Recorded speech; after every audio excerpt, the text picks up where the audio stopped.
Assalamualaikum warahmatullahi wabarakatuh. Jumpa lagi di channel Elmiza. Kali ini saya mau review batagor di depannya Pringgolo, KUD Pringgolo di Jawa Timur. Nah, porsinya banyak banget ya guys. Ini 5.000 satu porsinya. Ada batagor goreng, somai goreng, ini bakso goreng, ada acarnya juga. Terus kita mau nyobain dulu ya gimana rasanya. Bismillahirrahmanirrahim. Rasanya kenyal, saus kacangnya berasa, sausnya banyak, nggak kecap doang, ini saus kacang. Terus kita cobain yang somai gorengnya.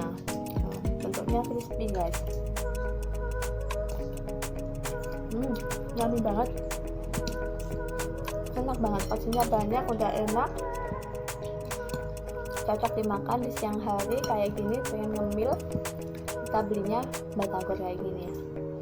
See you next time. Assalamualaikum warahmatullahi wabarakatuh.